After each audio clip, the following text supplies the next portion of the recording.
They were ready to die for the emperor. Instead, they tasted hamburgers, Coca-Cola, and mercy they had never imagined. This is the story of the prisoners who were broken by kindness. The Pacific was endless. For 3 weeks, the ship cut across gray waters, carrying men who once believed capture was worse than death. They were officers, soldiers, mechanics, farmers, men who had sworn an oath to the emperor that surrender was shame beyond forgiveness. Now they stood on the deck, wrapped in American wool blankets, watching the horizon blur into clouds. Some prayed silently. Others refused to speak. One man kept his eyes fixed on the ocean, repeating a single word under his breath. Baka, baka, fool. He wasn't speaking of the enemy. He was speaking of himself. Beneath deck, the air was thick with salt and oil. They slept in rows of canvas bunks, their breath fogging the cold air. Food came twice a day: bread, soup, coffee. For men raised on rice and miso, the taste was alien. Some ate mechanically, without emotion. Others hesitated, unsure whether the strange kindness was real or cruel illusion. The guards were polite, even quiet.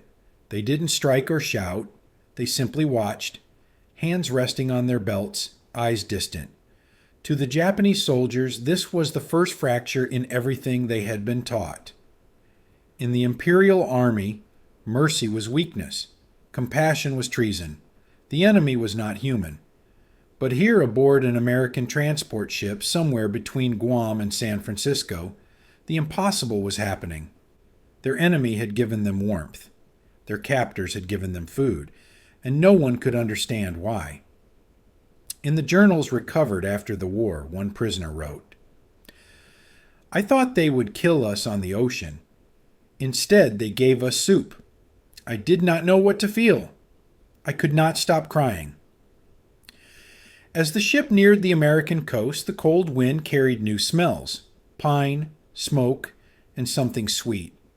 Home was thousands of miles away. But ahead of them stood the enemy's homeland, a land they had been taught to fear and despise. None of them could imagine that what waited there was not punishment, but kindness so disarming it would shake the foundations of their beliefs. For these men, the war was over, but the hardest battle was just beginning. They expected the land of monsters. Propaganda in Japan had described America as a place of chaos, a country of criminals, slaves, and cowards. But when the ship finally docked, what they saw instead was order. The harbor was quiet, efficient. Trucks moved in lines. Soldiers worked with precision, not anger. There were no jeers, no beatings, no hatred in the air. Only procedure. The Japanese prisoners were counted, photographed, and searched. Their names were written carefully, each character traced with attention. One guard even helped a prisoner fix his torn sleeve. For men who had prepared to meet barbarism, such civility was confusing, even frightening. The convoy of trucks rolled north through snow-covered fields, past small towns and frozen rivers. Through the canvas flaps, prisoners saw children waving, American children smiling at them. They didn't understand why. In Tokyo, school children were told that Americans were demons. Here, it was the demons who smiled first. By nightfall, the convoy reached Camp McCoy, Wisconsin, a sprawling complex of wooden barracks surrounded by pine forests and snow. The men stepped out into the cold. Their breath turned to mist. Then came the second shock. Inside the barracks were not cages or concrete cells, but stoves, bunks, blankets, and even books. A voice over the loudspeaker welcomed them in halting Japanese. "You are prisoners of war. You will be treated according to the Geneva Convention." The interpreter repeated the words twice. Few believed him. That night, the prisoners were given their first full meal on American soil: stew with meat, bread with butter, and hot coffee. Some refused to eat, fearing poison. Others tasted it cautiously, then paused. surprised at the warmth, the salt, the richness of flavor they hadn't felt in years. In the next bunk, one man whispered, "If this is how they treat enemies, how do they treat their own?" The guard on duty heard the whisper. He didn't understand the words, but he saw the faces. The exhaustion was still there. The pride was still there. But something else had appeared, doubt. Doubt that everything they had been taught was true. In that moment, in a wooden barrack in the middle of Wisconsin, the first battle of hearts had quietly begun. Morning in Camp McCoy began with a sound they had not heard in years. Laughter. It came from the kitchen where American cooks joked over trays of bread and steaming stew. For the prisoners, the smell alone was a shock. Warm, rich, full of things they could not name. Each man received a tin plate, a spoon, a slice of white bread, a small pat of butter. For many, it was the first time they had seen butter at all. The main dish, a patty of ground beef between two pieces of bread. The Americans called it a hamburger. One prisoner stared at his plate, puzzled. Another asked the guard through the interpreter if it was dog meat. The guard smiled, shook his head, and simply said, "It's beef." Slowly, cautiously, they took the first bites. The taste was overwhelming. Salt, grease, heat, softness. For men who had lived for years on rice, dried fish, and watery soup, the rush of flavor was almost painful. Some laughed, others froze mid-bite. One soldier dropped his burger and began to cry quietly, his shoulders shaking. Another reached out and touched his arm, unsure whether it was grief or gratitude. Across the hall, an American guard whispered to another, "They're crying, over lunch." For the prisoners, it wasn't just food, it was confusion. Everything they had been taught about the enemy, cruelty, chaos, barbarism, was dissolving with every mouthful. In imperial training, hunger was considered noble. Pain was purity. Here the enemy fed them until they were full.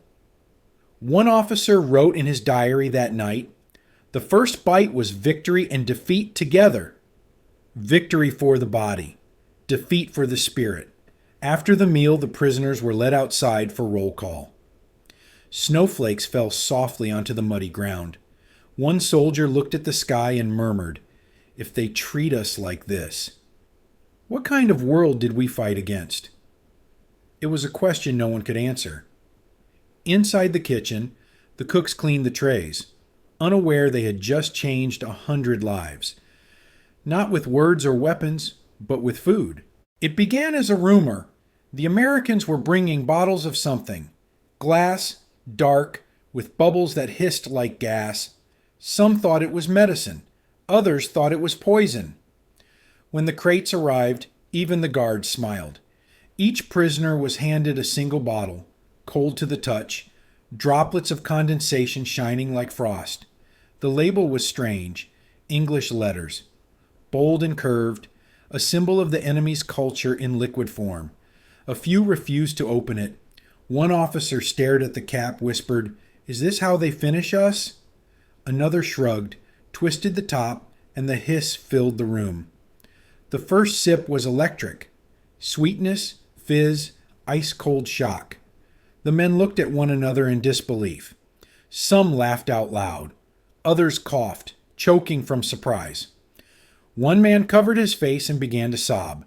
The guard didn't understand what was happening. To him it was just soda. But to the prisoners it was something else. A taste of the impossible. In Japan, Coca-Cola was an exotic legend. A drink for the rich, whispered about in foreign films. For soldiers who had fought to the last bullet, who had watched friends starve on island jungles, this cold sweetness felt almost obscene. It wasn't cruelty. It wasn't kindness. It was contradiction. In that moment, the war, all its words, its pride, its logic, lost its shape. How could a nation capable of such destruction also invent something so simple, so joyful? A diary entry from a Japanese medic captured it best. "I hated them. But when I drank it, I wanted to understand them." Outside, snow fell quietly on the barracks roof. Inside, the prisoners passed the bottles around, tapping them like glasses in a silent toast. For the first time, they weren't soldiers or enemies, just men, tired, alive, tasting something they didn't have a word for. The interpreter later wrote, "That day I realized what we were fighting." Not soldiers, a way of life. The next morning, one of the guards placed a single empty Coca-Cola bottle on a shelf in the mess hall. He didn't know it would become a relic, a reminder that even in war, understanding could come from the smallest of things. By January of 1945, the prisoners were allowed to write home. 2 letters a month. Censored, translated, approved. For men who hadn't touched paper in years, it felt like touching their past. The first letters were simple. I am alive. I am healthy. Do not worry. But soon the words became heavier. Not with what was written, but with what had to be left unsaid. They wanted to tell their families that they were warm, that they ate meat and bread, and drank strange sweet water from glass bottles, that the enemy gave them blankets, soap, even books. But every sentence that hinted at kindness was crossed out in red ink by the American censor's pen. It wasn't malice. It was procedure. But for the prisoners, it felt like erasure. The truth was too unbelievable to survive the journey home. One wrote, "If I tell my wife that our captors feed us better than our officers ever did, she will think I have lost my mind." Another, "I do not know what to say. The world is turned upside down and I must describe it standing on my head." The letters that passed through censorship became fragments, polite phrases stripped of wonder, sterile notes sent across the ocean. Yet the truth still slipped through, between the lines. The food here is enough. We see snow every day. They treat us according to rules. In Japan, when these letters arrived, wives and parents gathered in temples to read them aloud. Many wept, not from relief, but from confusion. The words were calm, too calm, no hatred, no anger, only stillness, as if their sons had fallen into another world. The Tokyo press later published an editorial mocking the letters, calling them enemy propaganda. But the families who held those envelopes knew otherwise. There was something in the handwriting, a softness, a peace they had never seen before. One mother wrote in her diary, "If this is captivity, then perhaps our sons have found the mercy that Japan has forgotten." For the prisoners, those censored pages were the first bridge between two worlds, one built on honor, the other on humanity. And somewhere between the red lines of ink, they began to understand that the war they were fighting had already ended, not in victory or surrender, but in revelation. The first cracks did not come from hunger or fear. They came from kindness.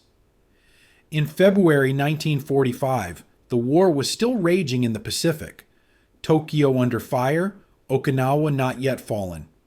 But inside the American camps, another war had begun. The war inside the mind. Every day the prisoners worked, ate, rested, and waited, not for release but for understanding. They could not hate the enemy who fed them. They could not despise the guard who smiled at them. They could not explain how compassion could come from those they were told were beasts. In the imperial code, mercy from the enemy was humiliation. In reality, it was salvation. And that was harder to bear. One officer, Lieutenant Nakamura, stopped eating for 3 days. He told his comrades, "If they are good men, then everything I believed is a lie." Another, Sergeant Ito, began bowing to American guards each morning, not from fear but confusion. He later wrote, "I wanted to hate them. But every time they treated me like a man, I forgot how." At night the prisoners gathered in silence. They spoke of home, of honor, of ghosts. One man confessed, "I fear that my spirit will not return to Japan. It has already surrendered here." The camp psychologist noted the change. The prisoners no longer walked in lines. They no longer saluted when guards passed. Their discipline had melted, replaced not by rebellion but by stillness. The Americans called it adjustment, but for the Japanese it was collapse, the death of the warrior spirit that defined them. When news arrived that Tokyo had been bombed again, some men cried openly, not for the city, but for their mothers, their wives, their children. The guards brought them blankets. One of them said softly, "It's over soon." No one answered. They didn't know what over meant anymore.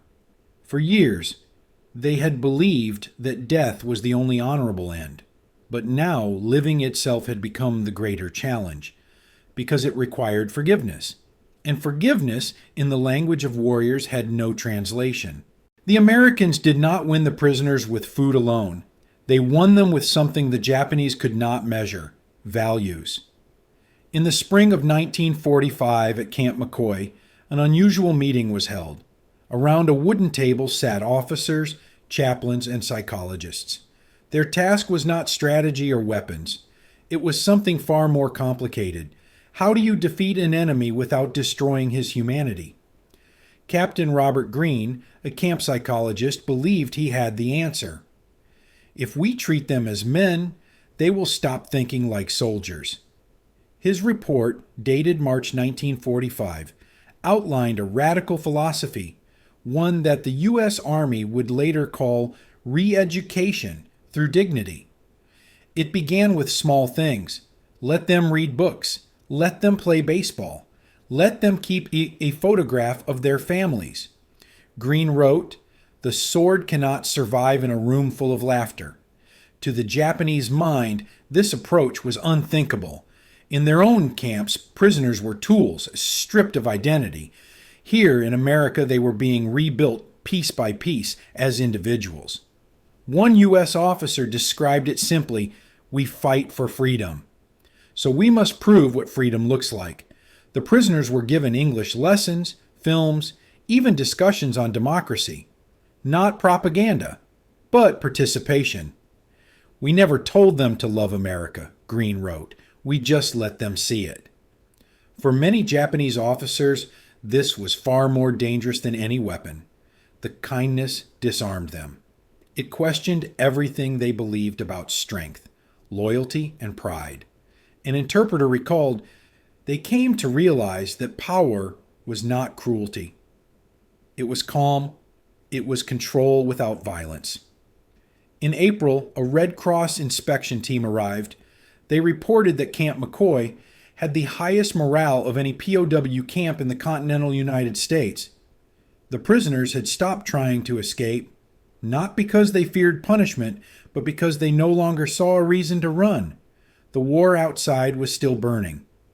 But inside the camp, something remarkable had happened. The enemy had been defeated, not through domination, but through decency. As Captain Greene concluded in his report, "If they ever go home, let them remember this. Not the power of our guns, but the power of our kindness." While the prisoners in America discovered warmth, others, thousands of miles away, were learning the opposite lesson. In the jungles of Burma, in the islands of the Philippines, in the camps of Formosa and Singapore, Allied soldiers endured a reality stripped of mercy. Where the Geneva Convention guided American camps, imperial camps followed a different code. One where surrender erased your right to exist. In the Japanese language, there was no word for POW, only Senko, survivor. A word that carried shame, not protection. The men captured in Bataan, Java, and Sumatra were not tortured for pleasure. They were broken for principle. To the Japanese command, discipline and obedience were absolute virtues. Pity was a defect. So they built camps the way they built their army: strict, silent, unbending. A British lieutenant later wrote, "They believed that to suffer was to become pure. And they made us pure." Yet even in those places, the human heart refused to die. Prisoners carved crosses from bamboo. They built makeshift radios. They shared the last spoon of rice between 6 men. When the war ended and the survivors returned home, many refused to speak of what they had seen, not from fear, but from disbelief. How could two nations fighting the same war build such different prisons? One fed its captives with warmth. The other starved them with honor. In the archives of the Red Cross, a single sentence stands out written in pencil. Compassion, like cruelty, is a choice. Each nation made its own. For the men who lived through both sides, the comparison was unbearable. Some American soldiers, when told of the kindness shown to Japanese POWs in the U.S., refused to believe it. "You mean we fed them steak while our boys were starving in Burma?" one veteran asked. But history rarely gives fair trades. The cruelty of one side does not justify the mercy of another. Oh, it only magnifies it. Because mercy, when given freely, is not repayment.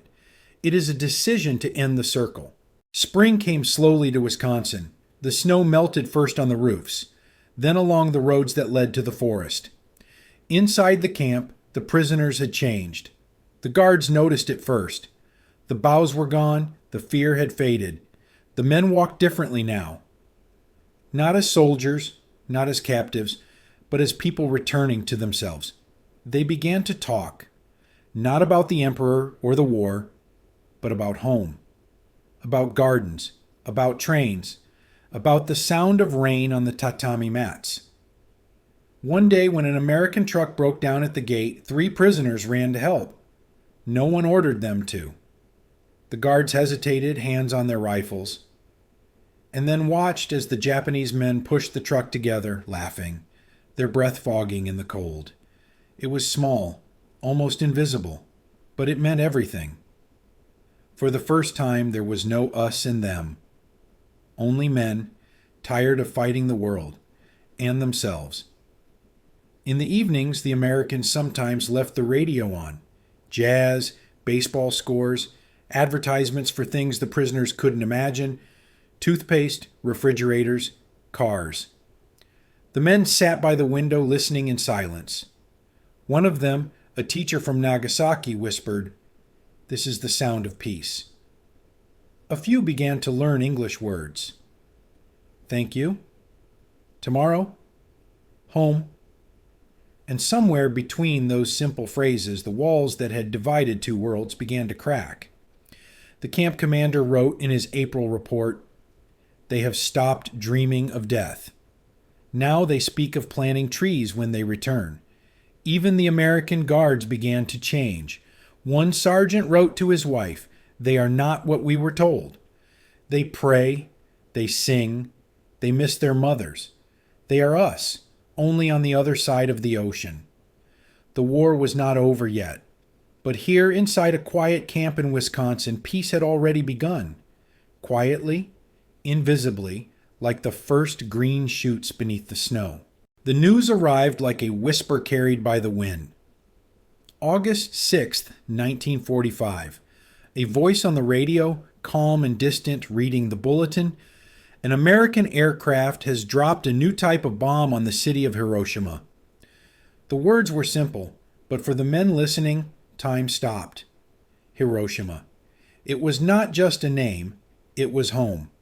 One man dropped his cup. Another ran out into the yard, shouting his sister's name. The guards froze.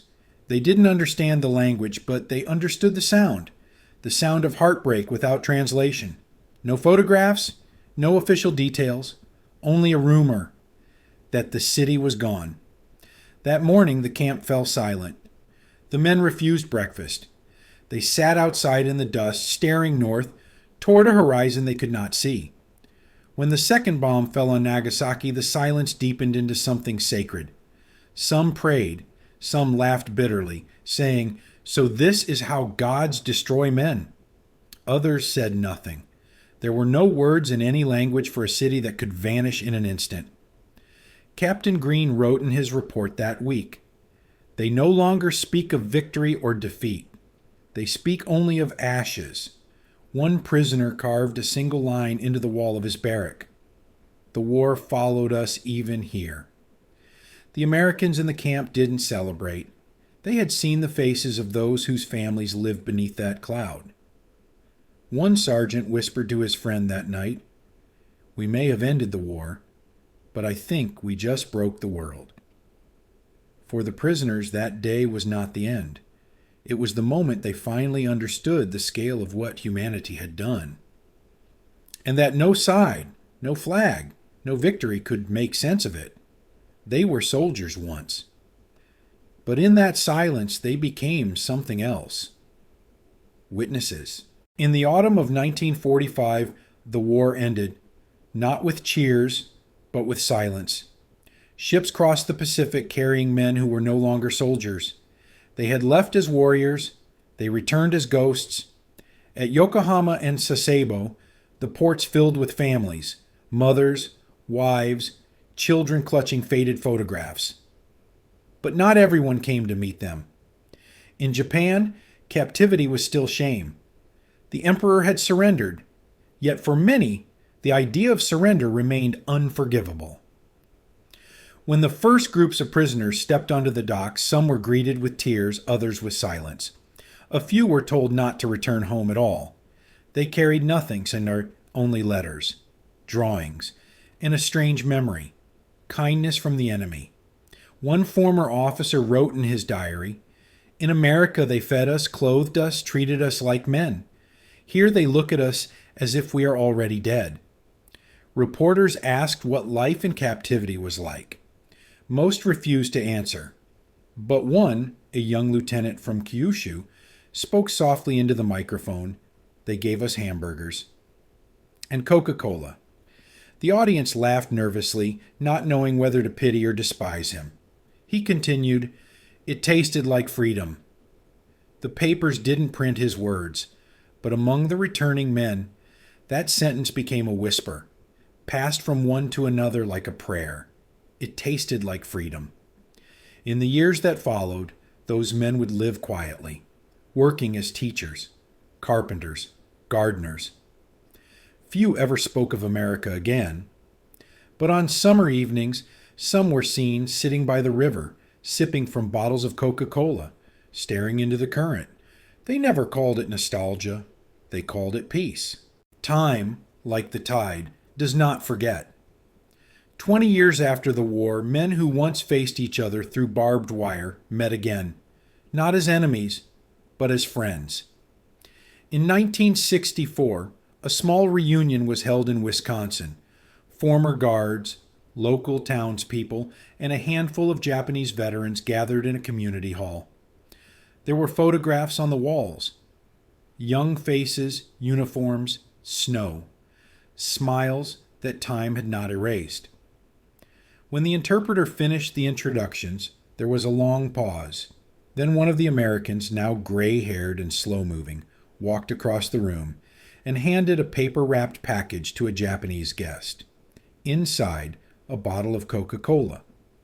The room erupted in laughter, and then applause. One of the former prisoners stood up and said, "When I was captured, I thought I would die in your camp. Instead, I learned to live." There were tears on faces that once knew only discipline. They shared stories of gardens built behind barracks, of chess games played with carved soap pieces, of songs sung in 2 languages, under the same stars. A journalist asked one of them later what forgiveness felt like. He answered, "It feels like breathing again." Not all came to the reunion. Some had died, others couldn't face the memories. But those who did, they carried more than history.